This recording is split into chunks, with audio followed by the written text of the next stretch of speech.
जसका हातमा सिप थियो तिनलाई हामीले अछुत मान्यौं। अब कुनै पनि नेपाली जातका नाममा झुक्नु पर्ने छैन।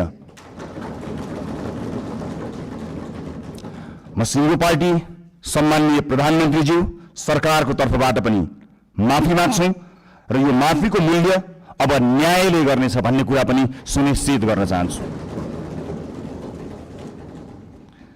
यो रेस्टुरेन्टबाट मैले आमा र दिदीबहिनीहरूलाई पनि केही भन्नु छ। यो देशमा तपाईहरूले सबैभन्दा धेरै जिम्मेवारी बोकेर पनि सबैभन्दा कम अवसर पाउनुभयो। घर सम्हाल्नुभयो, परिवार बचाउनुभयो, समाज चलाउनुभयो, तर त्यसलाई काम मानिएन। महिलालाई अवसर अब अनुग्रह होइन अधिकार हुनेछ। हामी सुनिश्चित गर्नेछौँ शिक्षा र रोजगारीमा बराबर पहुँच, राज्यका हरेक तहमा अर्थपूर्ण प्रतिनिधित्व, कर्मस्थल र समाजमा सुरक्षा र सम्मान, अनि महिला विरुद्धका हिंसामा शून्य सहनशीलता। कुनै छोरीले अब आफ्नो सपना सानो बनाउनु पर्ने छैन। अबको यात्रा केवल समानताको होइन सशक्तिकरणको हुनेछ। सँगसँगै ज्येष्ठ नागरिकहरूको आर्थिक सुरक्षा, सामाजिक कल्याण र आत्मसम्मान पनि हाम्रो कर्तव्य हुनेछ। आजको संसदको जनादेशका वास्तविक रचयिता हुनुहुन्छ वैदेशिक रोजगारमा रहेका नेपाली दाजुभाइ दिदीबहिनीहरू। यो देशमा आजसम्म सधैँ तपाईहरूले पठाएको रेमिटेन्सको कुरा भयो, तर आज म पैसाको होइन तपाईहरूले तिर्नुभएको व्यक्तिगत मूल्यको कुरा गर्छु। परिवारबाट अलगिनु भयो, आमा बुवाको साथ गुमाउनु भयो, कलिला छोराछोरीको बाल्यकाल गुमाउनु भयो, चाडपर्वको रमाइलो, परिवारको माया, आफ्नो गाउँघरको न्यानोपन गुमाउनु भयो।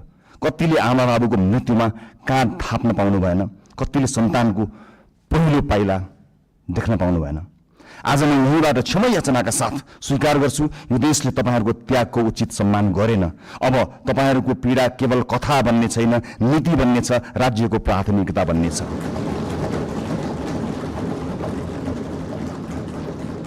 बिचौलिया र श्रम माफिया अब कारबाहीका भागीदार हुनेछन्। अबको नीति तथा कार्यक्रम र बजेट तपाईहरूको हुनेछ। खाडी क्षेत्रमा अब जाने हाम्रा राजदूतहरू बिचौलियासँगको डिनर टेबलमा होइन श्रमिकका शिविरहरूमा भेटिनेछन्। मैले युवा साथीहरूलाई विशेष अपील गर्नु छ, यो परिवर्तन पनि तपाईहरूको हो, यो सरकार पनि तपाईहरूको हो, यो संसद पनि तपाईहरूको सङ्घर्ष, तपाईहरूको आवाज र तपाईहरूको विश्वासको परिणाम हो यो संसद। तपाईहरूलाई दक्ष र आत्मनिर्भर बनाउन, रोजगारी र उद्यमशीलतासँग जोड्न, नवप्रवर्तन र नेतृत्वका अवसरहरू पैदा गर्न सरकार प्रतिबद्ध छ। माननीय सांसदज्यूहरू, जुनसुकै पार्टीबाट चुनिएर आए पनि हामी जनतालाई प्रतिनिधित्व गर्दछौँ। त्यसैले अब हाम्रो लक्ष्य एउटै हुनुपर्छ, देशको समृद्धि, जनताको जीवनमा सुधार र न्यायपूर्ण समाजको निर्माण। मलाई विश्वास छ यो सहकार्य, उत्तरदायित्व र परिवर्तनको प्रतीक हुनेछ। धन्यवाद।